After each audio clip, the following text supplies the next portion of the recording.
42 000 morts. C'est le bilan de la réponse militaire israélienne suite à l'attaque du Hamas du 7 octobre dernier. À présent, Israël se concentre désormais sur le Liban. Plus de 1000 personnes civiles ont déjà été tuées et plus d'1 million d'autres ont été déplacées en seulement 2 semaines d'intensification des frappes israéliennes contre le Hezbollah, qui est le parti politique ayant le pouvoir au Liban.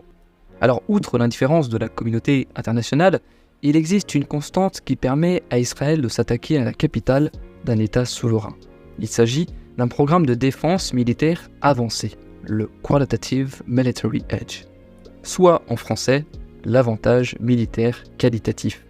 Un programme militaire promu par l'allié le plus fidèle d'Israël, les États-Unis. En appliquant cette doctrine, les États-Unis ont progressivement transformé le Moyen-Orient en un immense brasier, notamment en ce moment même. Aujourd'hui, le News Cocktail vous propose de creuser sur ce programme militaire américain qui a un impact direct sur la situation géopolitique au Moyen-Orient, pas plus tard qu'aujourd'hui. Alors, le but de ce podcast est bien de mettre en évidence en quoi les États-Unis sont impliqués dans les conflits au Moyen-Orient, et pas de juger qui a raison ou tort dans les événements qui ont lieu dans cette région. L'objectif est de comprendre toujours davantage, avec analyse, les conflits qui subsistent sur notre planète et qui font à l'heure actuelle des morts. Allez, ne restons pas sur cette touche négative, mais sans plus tarder, rentrons dans le vif du sujet. Alors, selon ce programme de défense militaire entre les Américains et les Israéliens, qui se nomme, je le rappelle, le Qualitative Military Edge, la survie de l'État hébreu dépend de quoi ? Dépend de sa capacité à déployer des moyens militaires supérieurs en efficacité et en quantité à ceux de ses éventuels adversaires régionaux pour, je cite, se défendre. Pour être plus clair, voici un simple exemple. La bombe utilisée par Israël pour tuer le chef du Hezbollah à Beyrouth le 27 septembre dernier était une arme guidée de fabrication américaine. Alors, non seulement Israël utilise des armements américains pour commettre certaines opérations militaires, mais de hauts responsables de la Maison-Blanche ont déclaré en privé à Tel Aviv que les États-Unis soutiendraient sa décision d'intensifier la pression militaire contre le Hezbollah, alors même que l'administration Biden a publiquement exhorté le gouvernement israélien ces dernières semaines à réduire ses frappes.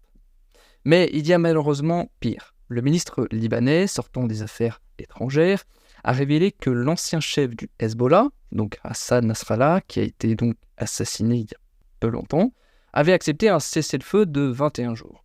Le gouvernement libanais en avait informé les États-Unis. Et figurez-vous, le premier ministre israélien Benjamin Netanyahou avait également accepté cette trêve, avant finalement de donner son feu vert à l'assassinat du chef du Hezbollah, moins de 24 heures plus tard. Mais quel est le rapport entre Israël et la défense de la sécurité nationale des États-Unis ? Alors le News Cocktail a la réponse. Depuis maintenant plusieurs décennies, les États-Unis se sont engagés à assurer la sécurité et la prospérité d'Israël. En fait, le partenariat entre Washington et l'État hébreu est bien établi et la sécurité d'Israël est devenue un intérêt national majeur pour les États-Unis. Nombre de présidents américains, que ce soit des républicains ou des démocrates, ont promu et financé les intérêts d'Israël en mettant l'accent sur le secteur de la défense. Or, la dynamique du partenariat solide entre les États-Unis et Israël est dictée par le principe du Qualitative Military Edge dont je parlais tout à l'heure. Cette doctrine stratégique a été institutionnalisée en tant que politique officielle en 2008, établissant alors une obligation légale pour les États-Unis de garantir la supériorité militaire d'Israël sur ses adversaires potentiels au Moyen-Orient. Et afin de garantir l'avantage militaire qualitatif d'Israël, le Congrès américain est tenu d'établir un rapport sur les ventes d'armes, afin de déterminer si les accords militaires conclus entre des États de leur région n'ont pas d'incidence négative sur Tel Aviv.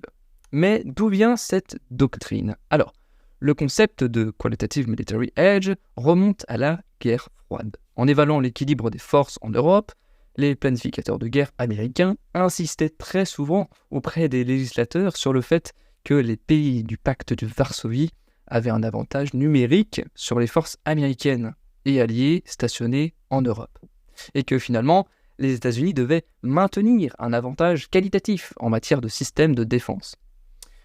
David Ben Gourion, premier ministre israélien à l'époque, avait établi les principes de base de la défense de l'État hébreu en 1953, parmi lesquels figurait l'idée qu'Israël est et restera inférieur en nombre au monde arabe, et que, par conséquent, pour contrebalancer cette situation d'inférieur en nombre, en fait, Israël doit développer un très fort avantage militaire qualitatif.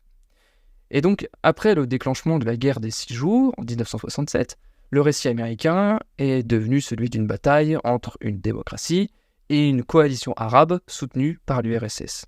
C'est pourquoi, un an plus tard, en 1968, avec le soutien du Congrès américain, le président Johnson avait approuvé la vente de chasseurs-bombardiers F-4 Phantom à Tel Aviv, marquant ainsi le début de l'engagement américain en faveur de l'avantage militaire qualitatif d'Israël. Une doctrine qui a ensuite été activement mise en œuvre à la suite de la guerre du Kippour en 1973. Et c'est dans ce contexte, en février 1987, que les États-Unis ont accordé à Israël un statut spécial. En fait, il y a eu une très forte collaboration avec le Congrès américain, qui a pris des mesures de plus en plus fortes pour maintenir le Qualitative Military Edge d'Israël de différentes manières. Alors, par exemple, dans la pratique, la politique américaine en matière de vente d'armes a traditionnellement permis à Israël d'avoir le premier accès régional à la technologie de pointe américaine. En fait, dans le cas où Israël et un État arabe utilisaient la même arme américaine, eh bien Israël recevait une version soit plus avancée de la même arme, soit la possibilité de personnaliser le système de base américain pour le diversifier ou même l'adapter à son ennemi. En fait, les Américains font des affaires avec n'importe qui, mais n'oublient jamais le principe de la supériorité américaine d'Israël dans la région. Dans les cas où, par exemple, Israël s'opposait à la vente d'un article de défense majeur à une armée arabe, par exemple la vente en 1981 d'avions AWACS, des avions spécialisés vendus à l'Arabie Saoudite, eh bien, le Congrès américain a parfois préconisé et imposé des conditions sur l'utilisation et le transfert de ces armes avant ou après la vente. Enfin, les États-Unis ont offert à Israël des paquets d'armes compensatoires, ou en soi une aide militaire, lors de la vente d'autres articles de défense majeurs américains à un rival militaire du Moyen-Orient. À présent, parlons des chiffres. Les États-Unis se sont engagés à garantir l'avantage militaire qualitatif d'Israël en lui fournissant des armes, des formations et des technologies capables de contrer ses adversaires au Moyen-Orient, comme nous avons pu le voir. Mais comme l'indique un rapport du Council of Foreign Relations, Israël est le plus grand bénéficiaire cumulé de l'aide étrangère américaine depuis sa création, recevant environ 310 milliards de dollars, corrigés de l'inflation, d'aide économique et militaire totale. Rien que depuis le 7 octobre, l'aide militaire s'est élevée à environ 17 milliards de dollars. Un énième programme d'aide de 8,7 milliards de dollars pour soutenir ses efforts militaires en cours et maintenir un avantage militaire qualitatif dans la région a été octroyé le 26 septembre dernier. Mais pourquoi les États-Unis sont-ils si accros à Israël ? En fait, Israël est le fer de lance militaire des États-Unis dans l'une des zones les plus turbulentes du monde. Le conflit avec l'Iran, la lutte contre le terrorisme international et la défense des intérêts économiques dans la région ne sont que quelques-unes des raisons qui lient Washington à ce qu'il nomme la seule démocratie du Moyen-Orient. Alors, tout d'abord, il existe un lien très étroit entre les industries d'armement des États-Unis et celles d'Israël. On remarque notamment un grand investissement de dollars américains chez des entreprises d'armement d'Israël, qui produisent des armes de haute technologie pour sa défense. À ce jour, les États-Unis ont fourni près de 3 milliards de dollars pour le dôme de fer israélien. En fait, le dôme de fer, pour info, c'est un système anti-roquettes, anti-mortier et anti-artillerie à courte portée développé par la société israélienne Rafael Advanced Defense Systems et produit à l'origine en Israël. Alors en 2020, grâce aux 3 milliards de subventions des États-Unis, l'entreprise américaine Raytheon est devenue, comme par hasard, partenaire de production avec Rafael Advanced Defense Systems, dont nous parlons tout de suite. En 2008, un accord a été aussi signé pour co-développer le système David Slings, financé à hauteur de 2,4 milliards de dollars par les États-Unis pour contrer les missiles iraniens syriens et du Hezbollah.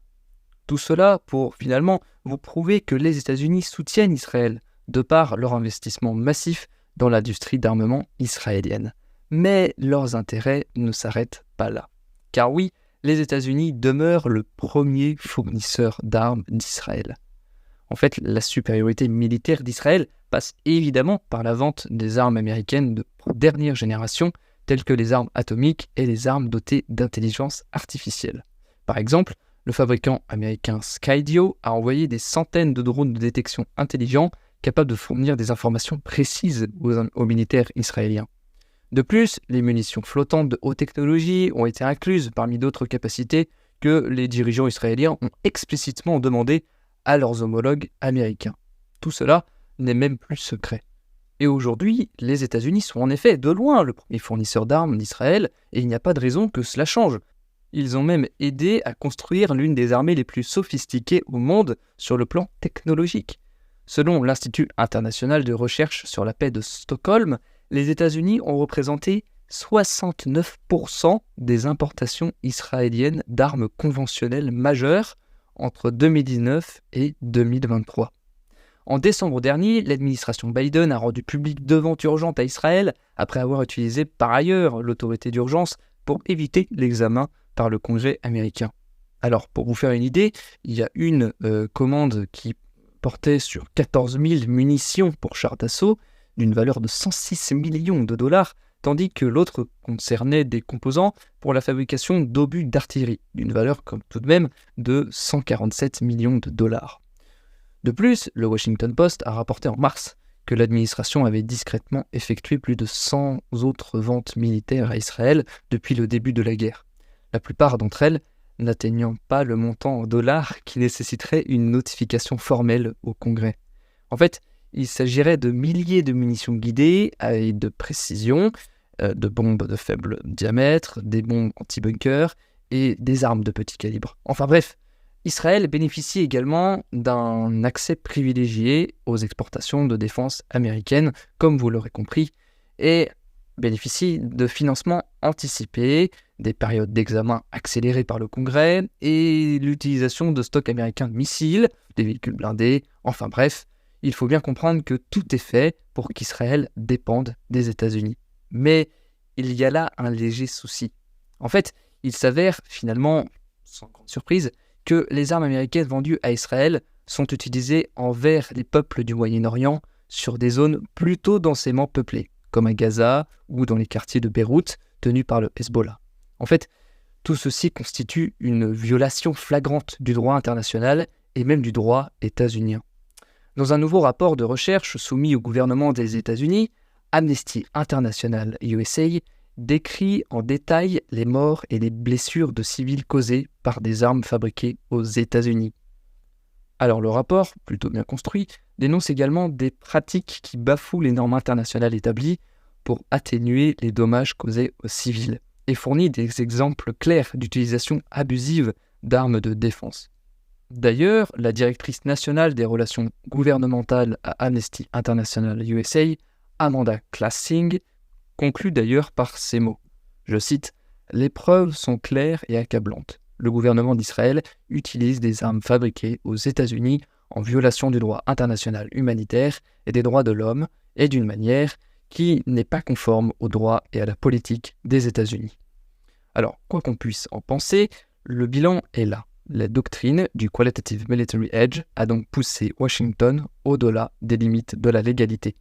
Et pour respecter leur engagement envers Israël, les États-Unis sont allés jusqu'à contourner leur propre constitution et leur approbation parlementaire. En fait, en voulant assurer la sécurité d'Israël, les États-Unis ont un rôle non négligeable dans ce qui se déroule au Proche et au Moyen-Orient. C'est la chose à comprendre. Est-ce que les choses pourraient-elles changer après les élections américaines qui arrivent à grands pas ? Au News Cocktail, on peut vous assurer une chose, nous continuerons de faire notre possible pour vous informer de manière posée et objective. Allez, sur cette petite note fruitée, je vous dis à très vite pour un nouvel épisode.